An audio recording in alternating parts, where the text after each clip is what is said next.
चलिए भाई, all set. Welcome back civil service study. देखिए टेस्ट नंबर 31 कर लेते हैं। 50 प्रश्न होंगे सामान्य अध्ययन के। चैनल को सब्सक्राइब कर लेना, बेल आइकन को प्रेस कर देना। अगर वीडियो पसंद आती है तो एक लाइक जरूर बनता है। चलिए स्टार्ट करते हैं प्रश्न। Hello everyone, welcome back. चलिए पहला प्रश्न से स्टार्ट करते हैं। क्या है? टेस्ट नंबर 31 है, 4 से 5 दिन बचे हैं। एक एक प्रश्न मोस्ट इंपॉर्टेंट है, ध्यान से सुनना, कमेंट में पूछ लेना। पहला प्रश्न देखिए 101 लिखा है, लेकिन आप एक काउंट करो इसको। देखिए पहला प्रश्न क्या बोलता है? सार्वजनिक क्षेत्र का निम्नलिखित में से कौन सा उद्यम महारत्न है? बताइए जल्दी कमेंट करके। देखिए टोटल 8 जो हैं भारत में महारत्न कंपनियां हैं या महारत्न उद्यम है। याद रखना, वैकल्पिक में पूछ सकता है कितनी है, 6, 7, 8 ऑप्शन देके, तो करेक्ट आंसर मारोगे 8। इनमें से बताओ कौन सा आंसर है? 101 का हो जाएगा ये स्टील अथॉरिटी ऑफ इंडिया, इसको बोलते हैं सेल, SAIL। क्या? सेल। बाकी की तीनों मिनी रत्न है। चलिए अभी अगला देखते हैं। क्या है? संसद अंतर्राष्ट्रीय संधियों को भारत के किसी भाग अथवा संपूर्ण भारत में लागू करने के लिए कोई भी कानून बना सकती है। तो ये बना सकती है बिना किसी राज्य की सहमति से, तो डी करेक्ट हो जाएगा इसका। चलिए भाई 103वां देखते हैं। क्या है? या तीसरा देखते हैं। ऐतिहासिक विक्टोरिया पार्क, जिसे अब जंग ए आज़ादी पार्क का नाम दिया गया है, वह कहाँ स्थित है? बताइए। देखिए इसकी हाव भाव देख के तो लग रहा होगा ये उत्तर प्रदेश में है कहीं ना कहीं, तो करेक्ट आंसर है मेरठ। कहाँ पर? मेरठ। इंपॉर्टेंट है। भारतीय अर्थव्यवस्था कैसी है? साम्यवादी है, पूंजीवादी है, मिश्रित है, कैसी है बताइए। देखिए भारतीय अर्थव्यवस्था जो है वो मिश्रित अर्थव्यवस्था या मिक्स्ड इकोनॉमी है। इंपॉर्टेंट है। चलिए अगला। सीमांत लागत किसके बराबर होती है? जल्दी से बताइए, किसके बराबर होती है सीमांत लागत? मात्रा में परिवर्तन द्वारा विभाजित कुल लागत में आयतन। क्या? मात्रा में परिवर्तन द्वारा विभाजित कुल लागत आयतन। चलिए भी 5 कंप्लीट हो गए हैं। अगला देखते हैं। क्या है? जूम मार लेते हैं, थोड़ा जूम आउट, चारों वैकल्पिक दिख जाएं बस। चलिए भाई, निम्नलिखित में से कौन सा कथन सही है? मतलब एक ही सही है, बाकी सारे के सारे गलत है। जल्दी से पढ़ लो। चलिए पहला पढ़ लेते हैं जल्दी से। अधिकांश कामगार न्यूनतम स्वीकार्य मजदूरी से कम पर कार्य करते हैं। अधिकांश कामगार न्यूनतम स्वीकार्य मजदूरी से कम पर कार्य करते हैं। गलत है भाई। न्यूनतम स्वीकार्य मजदूरी किसी फर्म द्वारा किसी कामगार को दी जाने वाली अधिकतम राशि है, यह भी गलत है। अगला पढ़ लेते हैं। आर्थिक लगान बाजार मजदूरी और न्यूनतम स्वीकार्य मजदूरी के बीच अंतर होता है। क्या? आर्थिक लगान बाजार मजदूरी और न्यूनतम स्वीकार मजदूरी के बीच अंतर होता है। बिल्कुल सही है। लास्ट वाला बच गया, छोड़ दो उसको। चलिए भाई 107 में देखते हैं क्या कहता है। अत्यधिक किण्वन से आप क्या समझते हैं? बताइए क्या समझते हैं। देखिए किण्वन का मतलब ये न्यूक्लियर से तो होगा नहीं, सबसे पहले काट दो इसको, क्योंकि किण्वन का काम पता है कौन करता है? किण्वन जैविक बैक्टीरिया जो होते हैं ना, वो करते हैं किण्वन का काम। तो किसको काटोगे सबसे पहले? डी को काट दो। न्यूक्लियर अपशिष्ट कहाँ से आ गया इसमें किण्वन में? पहले में क्या? यह वायुमंडल के COD को कम करने की पद्धति है। गलत, कुछ नहीं है ऐसा। दूसरा पढ़ लो। यह अपशिष्ट जल में ईंधन के रूप में हाइड्रोजन उत्पन्न करने की पद्धति है, तो ये करेक्ट हो जाएगा। अत्यधिक किण्वन क्या होता है? अत्यधिक किण्वन होता है यह अपशिष्ट जल में ईंधन के रूप में हाइड्रोजन उत्पन्न करने की एक पद्धति है, ना कि अपशिष्ट से मीथेन उत्पन्न करने की पद्धति। तो 3 करेक्ट हो गए, 3 इनकरेक्ट हो गए। तो 107 का जो आंसर हो जाएगा वो हो जाएगा बी। चलिए भी अगला देखते हैं। इम्पोर्टेंट और इजी। सार्वत्रिक या सर्वदाता जो ब्लड ग्रुप है वो कौन सा है इनमें से? तो ये है, सभी को पता होगा, ओ है सर्वदाता। और सर्वग्राही क्या होता है? सर्वग्राही वो होता है AB। ये सभी को दे सकता है, ये सभी का ले सकता है। अगला है। निम्नलिखित में से कौन सा प्रोटीन नाखूनों में पाया जाता है? बताइए। रिपीटेड क्वेश्चन है और इम्पोर्टेंट है। ये होता है केराटिन। तो कहाँ कहाँ पाया जाता है? नाखूनों में पाया जाता है, बालों में पाया जाता है, याद रखना। चलिए अगला देखते हैं। अगला प्रश्न चलिए 110वां या 10वां। निम्न में से किस ग्रंथि में पित्त उत्पादित होता है? बताइए कहाँ उत्पादित होता है पित्त? ये होता है लिवर में। कहाँ पर? लिवर में, यह यकृत में। अगला है एक्वारेजिया आयतन, जिसको 1:3 के अनुपात में निम्नलिखित में से किसका मिश्रण होता है? एक्वारेजिया, जिसको दूसरी भाषा में सामान्य भाषा में कह सकते हैं अम्लराज। क्या होता है इसमें? देखियो एक्वारेजिया जो अम्लराज होता है ना, वो होता है सांद्र HNO3 और सांद्र HCl का मिश्रण। मतलब 1 भाग सांद्र HNO3 और 3 भाग सांद्र HCl का मिश्रण होता है अम्लराज या एक्वारेजिया। ये इंपॉर्टेंट क्वेश्चन है फिजिक्स का, ये इंपॉर्टेंट क्वेश्चन है, पूछ लेता है किसी भी एग्जाम में, इसमें ही पूछ सकता है। चलिए कांच क्या होता है? सिंपल सा प्रश्न है। कांच एक अतिशीतित द्रव है, बहुत बार पूछा है ये। चलिए अभी अगला देखते हैं। 13वां प्रश्न क्या कहता है? हीलियम परमाणु जब इलेक्ट्रॉन खोता है तब वह बनाता है, क्या बनाता है? प्रोटॉन बनाता है, धनात्मक हीलियम आयन बनाता है, ऋणात्मक हीलियम आयन बनाता है, अल्फा कण बनाता है। बताइए क्या बनाता है? 113 का आंसर क्या हो जाएगा? ये हो जाएगा धनात्मक हीलियम आयन बनाता है हीलियम परमाणु जब इलेक्ट्रॉन खोता है तो। 114वां प्रश्न देखते हैं क्या बोलता है? निम्नलिखित में से कौन संसद के दोनों सदनों की संयुक्त बैठक की अध्यक्षता करेगा? देखिए 2 प्रश्न उठते हैं इस तरह के। संसद के संयुक्त अधिवेशन कौन बुलाता है? पहला प्रश्न ये है, इसका आंसर है राष्ट्रपति। और ये जो इसने सत्र बुला लिया संसद का संयुक्त बैठक का, अब इसकी अध्यक्षता कौन करेगा? तो राष्ट्रपति लाकर गलत मत कर देना। इसकी जो अध्यक्षता करता है वो करता है लोकसभा का अध्यक्ष। कौन करता है? लोकसभा का अध्यक्ष। चलिए अगला प्रश्न देखते हैं। विद्युत आवेश के संरक्षण का नियम की खोज किसने की थी? बताइए जल्दी, किसने की थी विद्युत आवेश के संरक्षण? ये की थी बेंजामिन फ्रैंकलिन। किसने?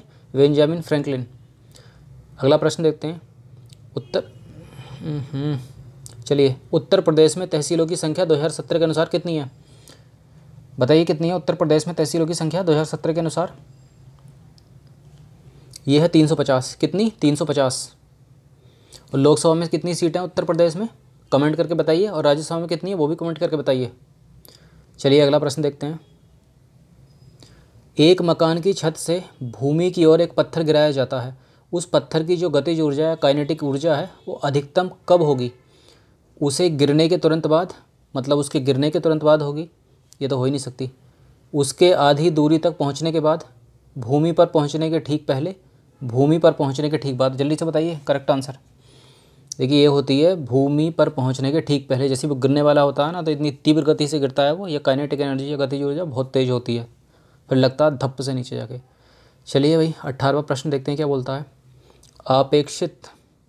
आपेक्षिकता का सिद्धांत के अनुसार निम्नलिखित में से कौन सा सदा एक समान रहता है? बताइए। आपेक्षिकता के सिद्धांत के अनुसार निम्नलिखित में से कौन सदा एक समान रहता है? प्रकाश का वेग कभी चेंज नहीं होता। चलिए भाई 20वां प्रश्न देखते हैं क्या है। ये कौन सा था? 118वां था ना, 119वां देखते हैं क्या है, या 19वां देखते हैं। चलिए यहाँ कुछ हैं, अल्फ़ा है, बीटा है, गामा है।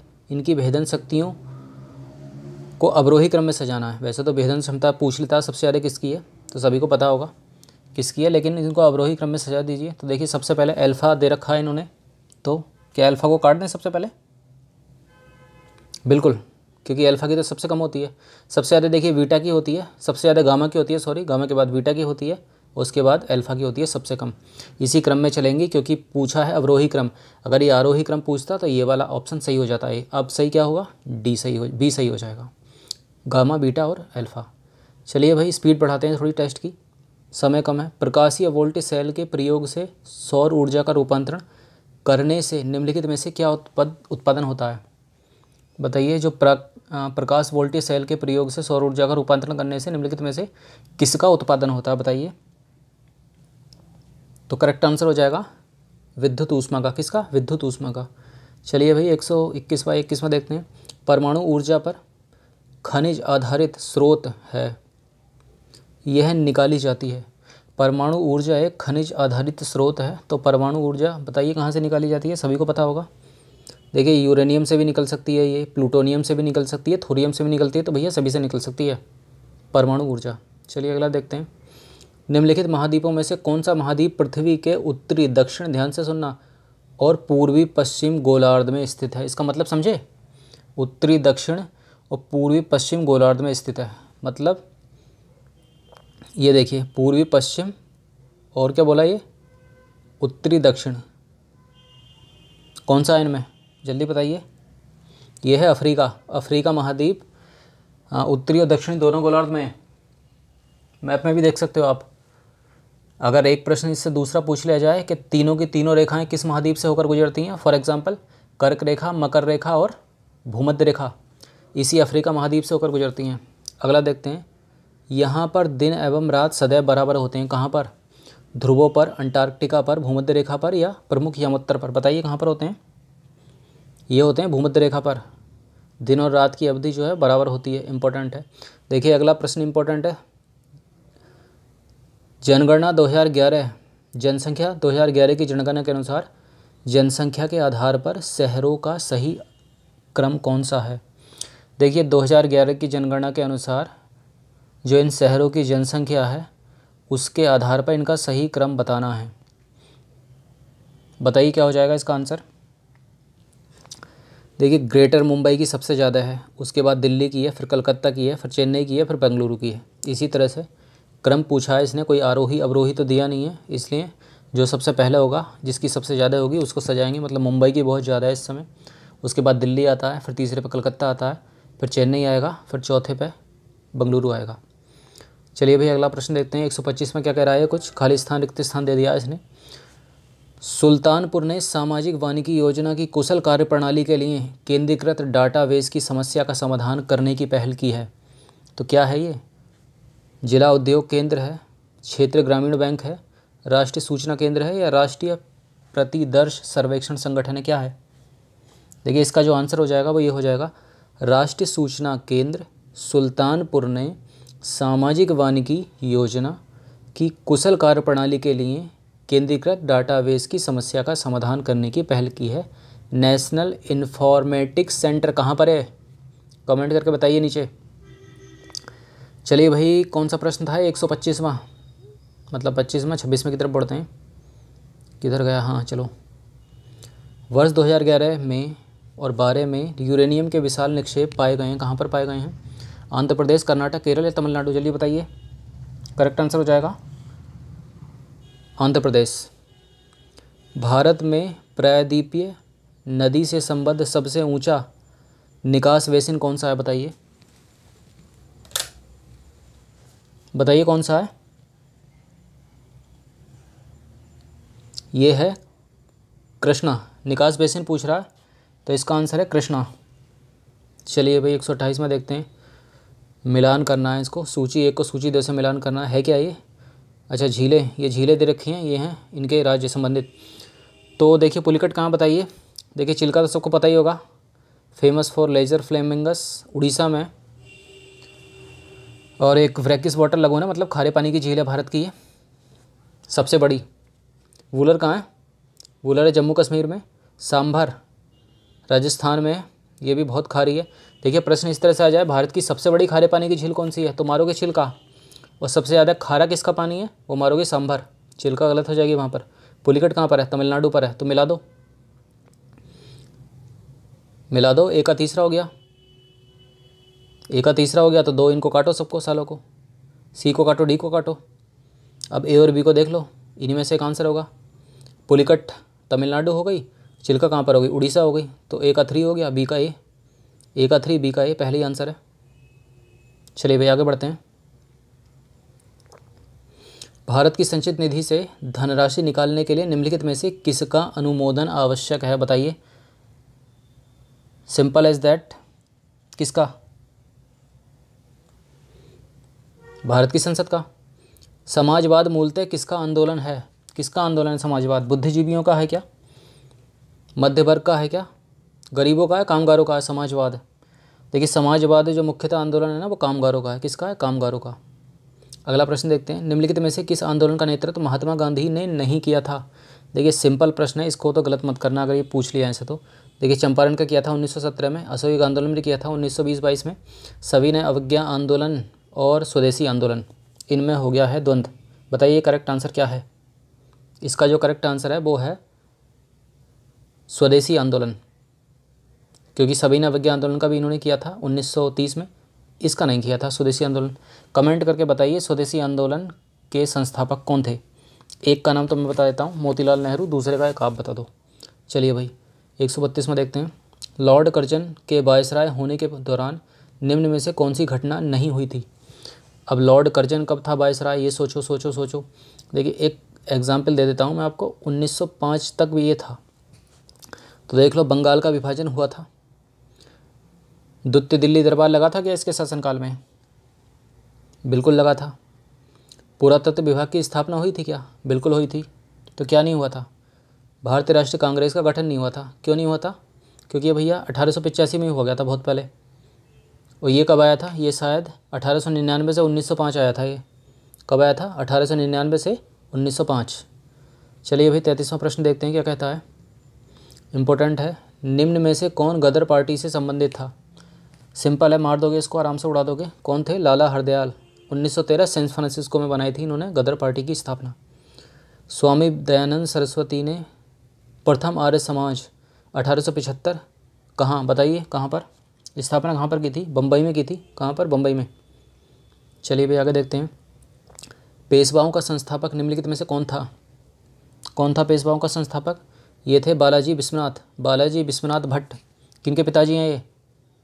बालाजी बाजीराव के। बालाजी बाजीराव जो मूवी देखी थी आपने, उनके जो रणबीर कपूर ने जो रोल किया है उसमें, तो उसके पिताजी हैं बालाजी विश्वनाथ भट्ट।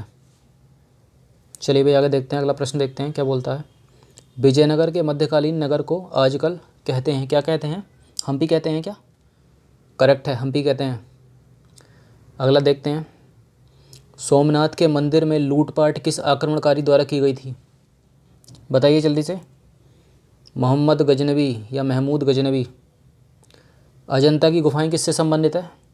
देखिए जैन धर्म मारकर इसमें गलती मत कर देना, मोस्ट इंपॉर्टेंट प्रश्न रहता है ये। अजंता, एलोरा और एलिफेंटा, तीनों की तीनों गुफाएं मोस्ट इंपॉर्टेंट है। अजंता की गुफाओं का संबंध किससे? बौद्ध धर्म से। और एलोरा की बौद्ध धर्म से भी है, जैन धर्म से भी है, हिंदू धर्म से भी है। अगला प्रश्न है भाई 39वां। यह धन विधेयक है, इसका निर्णय कौन करता है? या दूसरी तरह से पूछा जाए कि कोई विधेयक धन विधेयक है, इसका निर्णय कौन करेगा? तो कौन करेगा?